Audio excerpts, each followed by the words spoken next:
नमस्कार। आकाशवाणी चंडीगढ़ से प्रादेशिक समाचारों के साथ मैं चंदन शर्मा। पहले इस बुलेटिन के मुख्य समाचार। प्रधानमंत्री नरेंद्र मोदी ने परीक्षा पे चर्चा कार्यक्रम में छात्रों, अभिभावकों और शिक्षकों के साथ बातचीत की। बोले, प्रतिस्पर्धा स्वस्थ होनी चाहिए। हरियाणा में गठित की गई अप्रवासी भारतीय शिकायत निवारण प्रकोष्ठ। हरियाणा कर्मचारी चयन आयोग द्वारा भरे जाएंगे ग्रुप डी के 13,000 से अधिक पद। हरियाणा में इलेक्ट्रिक बस सेवा की शुरुआत। पहले चरण में पानीपत और यमुनानगर निगम में बसें चलाई जाएंगी। अब समाचार विस्तार से। प्रधानमंत्री नरेंद्र मोदी ने कहा है कि प्रतिस्पर्धा और चुनौतियां जीवन में प्रेरणा का काम करती हैं, लेकिन प्रतिस्पर्धा स्वस्थ होनी चाहिए। उन्होंने विद्यार्थियों से कहा कि वे खुद से प्रतिस्पर्धा ना करें, ना कि दूसरों से। वे आज नई दिल्ली में परीक्षा पे चर्चा कार्यक्रम के दौरान स्कूल के विद्यार्थियों, शिक्षकों और अभिभावकों से बातचीत कर रहे थे। श्री मोदी ने कहा कि अगर जीवन में चुनौतियां नहीं होंगी तो जीवन प्रेरणाहीन हो जाएगा। उन्होंने कहा कि अभिभावकों और शिक्षकों को मिलकर विद्यार्थियों की चुनौतियों का समाधान करना चाहिए। उन्होंने अभिभावकों से आग्रह किया कि वे विद्यार्थियों के रिपोर्ट कार्ड को उनका विजिटिंग कार्ड न बनाएं। प्रधानमंत्री ने कहा कि विद्यार्थियों को इतना सक्षम बनाया जाना चाहिए कि कोई भी दबाव सह लें। उन्होंने कहा कि तनाव जीवन का हिस्सा है और सभी को इससे निपटने के लिए इससे तैयार रहना चाहिए। श्री मोदी ने कहा कि तनाव कम करने में शिक्षकों की महत्वपूर्ण भूमिका होती है। प्रधानमंत्री ने कहा कि तंदुरुस्त रहने के लिए संतुलित आहार और व्यायाम बहुत जरूरी है। उन्होंने कहा कि स्वस्थ मन के लिए स्वस्थ शरीर बहुत महत्वपूर्ण है। उन्होंने कहा कि पर्याप्त नींद लेना भी जरूरी है। श्री मोदी ने विद्यार्थियों से टेक्नोलॉजी का उचित इस्तेमाल करने को कहा। उन्होंने कहा कि आप जितना अभ्यास करेंगे, परीक्षा केंद्र का अधिकांश दबाव कम हो जाएगा। प्रधानमंत्री ने कहा कि सरकार ऐसा राष्ट्र बनाने का प्रयास कर रही है जहां वर्तमान और भावी पीढ़ियों के पास चमकने और अपनी क्षमताओं को दिखाने का अवसर मिले। इस अवसर पर केंद्रीय शिक्षा मंत्री धर्मेंद्र प्रधान ने कहा कि भारत युवाओं के नेतृत्व में विकसित राष्ट्र बनेगा। उन्होंने कहा कि परीक्षा पे चर्चा एक जन आंदोलन बन गया है। हरियाणा के सहकारिता मंत्री डॉक्टर बनवारी लाल ने आज सार्थक वरिष्ठ माध्यमिक विद्यालय सेक्टर 12A पंचकूला में विद्यार्थियों के साथ परीक्षा पे चर्चा 2024 कार्यक्रम देखा और कहा कि परीक्षा पे चर्चा कार्यक्रम में प्रधानमंत्री नरेंद्र मोदी ने बहुत ही सहज ढंग से विद्यार्थियों के प्रश्नों का उत्तर दिया। कैथल के आरोही वरिष्ठ माध्यमिक विद्यालय गयोंग में विद्यालय के विद्यार्थियों ने को परीक्षा पर चर्चा 2024 के 7वें संस्करण को सजीव दिखाया गया। सर्वप्रथम विद्यालय के प्रधानाचार्य डॉक्टर मनीष सिंगला ने विद्यार्थियों को संबोधित किया। इसके उपरांत भाजपा राज्य लीगल सेल से नरेंद्र गुर्जर ने बच्चों को परीक्षा की तैयारी के बारे में बताया।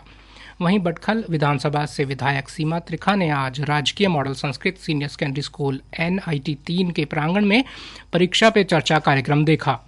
इस कार्यक्रम के उपरांत विधायक सीमा त्रिखा ने विद्यार्थियों को तनाव रहित रहकर परीक्षा की तैयारी पूरी मेहनत व लगन से करने का आह्वान किया। पानीपत के विभिन्न निजी व सरकारी स्कूलों में छात्र छात्राओं ने बड़ी उत्सुकता के साथ इस कार्यक्रम को देखा। हरियाणा के मुख्यमंत्री मनोहर लाल ने अप्रवासी भारतीयों, विशेषकर हरियाणा मूल के NRIs के समक्ष आ रही कठिनाइयों व शिकायतों का समाधान एक ही छत के नीचे उपलब्ध करवाने के लिए हरियाणा सिविल सचिवालय चंडीगढ़ में अप्रवासी भारतीय शिकायत निवारण प्रकोष्ठ सृजित किया है। मुख्य सचिव कार्यालय द्वारा इस आशय का परिपत्र जारी किया गया है। हाल ही में गांधीनगर में आयोजित 10वें वाइब्रेंट गुजरात ग्लोबल समिट 2024 के दौरान जापान, अमेरिका व अफ्रीकन देशों की 10 से अधिक कंपनियों के प्रतिनिधियों ने मुख्यमंत्री के साथ 1-to-1 बैठक की थी और हरियाणा में निवेश करने की संभावनाओं पर विस्तार से चर्चा की। हरियाणा के मुख्य सचिव संजीव कौशल ने विभिन्न विभागों के अधिकारियों को जिलों में कार्यरत ग्रुप डी के रिक्त पदों की संख्या को 3 दिन के अंदर पोर्टल पर अपलोड करने के निर्देश दिए हैं। मुख्य सचिव आज यहां विभागों के वरिष्ठ अधिकारियों के साथ बैठक की अध्यक्षता कर रहे थे। वे जिलों के अधिकारियों के साथ वीडियो कॉन्फ्रेंसिंग के माध्यम से जुड़े थे। श्री कौशल ने बताया कि हरियाणा कर्मचारी चयन आयोग द्वारा ग्रुप डी के 13,000 से अधिक पदों की भर्ती की जाएगी। इसमें विभिन्न विभागों, बोर्डों और निगमों के लिए 500 पद भी शामिल हैं। इसके लिए विभागों द्वारा आयोग को मांग पत्र भेज दिया गया है। इन कर्मचारियों का कॉमन कैडर होगा जहां विभिन्न विभागों और जिलों में लगाया जाएगा। बाकी के समाचार इस अंतराल के बाद।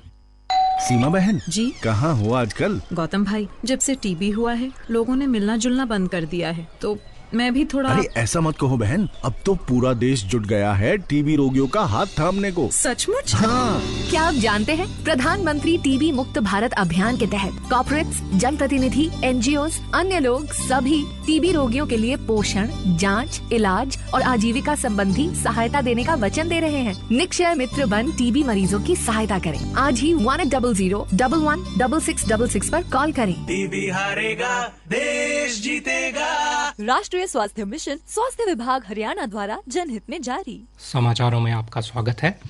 हरियाणा के परिवहन एवं उच्चतर शिक्षा मंत्री मूलचंद शर्मा ने कहा कि सरकार द्वारा इलेक्ट्रिक बस सेवा की शुरुआत प्रदेश के 9 शहरों में की जा रही है। पहले चरण में पानीपत और यमुनानगर निगम में ये बसें चलाई जा रही हैं। मुख्यमंत्री मनोहर लाल ने गत दिवस पानीपत के बस अड्डे से इसकी शुरुआत की। इस बस सिटी सर्विस के लिए सरकार द्वारा जेबीएम कंपनी के साथ 12 साल का समझौता हुआ है। इस समझौते में सरकार 12 साल में 2450 करोड़ रुपए खर्च करेंगी। बस के सभी खर्चे कंपनी द्वारा किए जाएंगे, परंतु परिचालक हरियाणा रोडवेज का होगा। प्रदेश में करीब 4150 बसों का बेड़ा है। उन्होंने कहा कि कर्मचारियों की कमी को पूरा करने के लिए हरियाणा सरकार द्वारा रोडवेज में 3500 ड्राइवर व कंडक्टरों की भर्ती और इसके अतिरिक्त 1500 भर्ती HKRN के तहत की गई। उन्होंने कहा कि हरियाणा रोडवेज में प्रतिदिन करीब 11 लाख यात्री 11 लाख किलोमीटर की यात्रा करते हैं। हरियाणा में बढ़ते प्रदूषण को रोकने के लिए सरकार द्वारा प्रदूषण रहित बसों को खरीदा गया है। पहले चरण में पानीपत, यमुनानगर, पंचकूला, अंबाला, करनाल, सोनीपत, रेवाड़ी, रोहतक और हिसार में स्थानीय सिटी बस सेवाएं प्रदान की जाएंगी। उन्होंने बताया कि पहले 7 दिन में यह बस सेवा नागरिकवासियों के लिए निःशुल्क होगी और जिसकी घोषणा मुख्यमंत्री ने पानीपत से की थी। बस का किराया भी 10 रुपए से 50 रुपए के बीच में होगा। प्रादेशिक समाचार आकाशवाणी चंडीगढ़ से प्रसारित किए जा रहे हैं। हमारे राष्ट्रीय बुलेटिनों और ताज़ा समाचारों के लिए आप हमारी वेबसाइट newsonair.gov.in पर लॉगिन कर सकते हैं।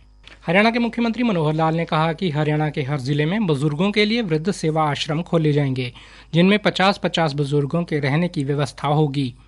मुख्यमंत्री आज करनाल में जनसंवाद कार्यक्रम में बतौर मुख्य अतिथि संबोधन कर रहे थे। उन्होंने कहा कि नए खोले जाने वाले वृद्ध सेवा आश्रम में गरीबों को रहने और खाने पीने की व्यवस्था होगी। साधन संपन्न बुजुर्ग भी अगर आश्रमों में रहना चाहें तो उसके लिए उन्हें राशि का अंशदान करना होगा। हरियाणा के शहरी स्थानीय निकाय मंत्री डॉक्टर कमल गुप्ता ने कहा कि केंद्र व प्रदेश सरकार गरीबों और वंचितों की आर्थिक स्थिति में सुधार के लिए निरंतर प्रयत्नशील है। डॉक्टर कमल गुप्ता आज विकसित भारत संकल्प यात्रा के तहत आयोजित जनसंवाद कार्यक्रम में उपस्थित लोगों से सीधा संवाद कर रहे थे। स्थानीय निकाय मंत्री ने कहा कि यात्रा के दौरान गरीब वर्गों के लोगों, महिलाओं, युवाओं, किसानों, मध्यम वर्ग के लोगों के लिए केंद्र व राज्य सरकार की योजनाओं की जानकारी जन जन तक पहुंचाई जा रही है, ताकि योजनाओं के प्रति जागरूक होकर नागरिक इनका लाभ भी उठा सकें। सरकार द्वारा गरीबों की आय में इजाफा करने के लिए अनेक योजनाएं लागू की जा रही हैं। मुख्यमंत्री अंत्योदय परिवार उत्थान योजना का उद्देश्य प्रदेश में सबसे गरीब परिवारों की पहचान करके उनको स्वरोजगार उपलब्ध करवाना है। हरियाणा के गृह एवं स्वास्थ्य मंत्री अनिल विज ने आज अंबाला छावनी में 1.25 करोड़ रुपए की लागत से डिफेंस कॉलोनी कच्चे बद रोड को पक्का करने के निर्माण कार्य का शिलान्यास किया। श्री विज ने कहा कि पहले डिफेंस कॉलोनी क्षेत्र उनके विधानसभा क्षेत्र में नहीं था। जैसे ही ये क्षेत्र उनके विधानसभा क्षेत्र में आया तो उन्होंने यहाँ जो भी विकास कार्य उनके संज्ञान में लाए गए उन्हें करवाया। अंत में मुख्य समाचार एक बार फिर से। प्रधानमंत्री नरेंद्र मोदी परीक्षा पे चर्चा कार्यक्रम में छात्रों, अभिभावकों और शिक्षकों के साथ बातचीत की। बोले, प्रतिस्पर्धा स्वस्थ होनी चाहिए। हरियाणा में गठित की गई अप्रवासी भारतीय शिकायत निवारण प्रकोष्ठ। हरियाणा कर्मचारी चयन आयोग द्वारा भरे जाएंगे ग्रुप डी के 13,000 से अधिक पद। और हरियाणा में इलेक्ट्रिक बस सेवा की शुरुआत। पहले चरण में पानीपत और यमुनानगर निगम में बसें चलाई जाएंगी। इसी के साथ प्रादेशिक समाचारों का यह बुलेटिन समाप्त हुआ।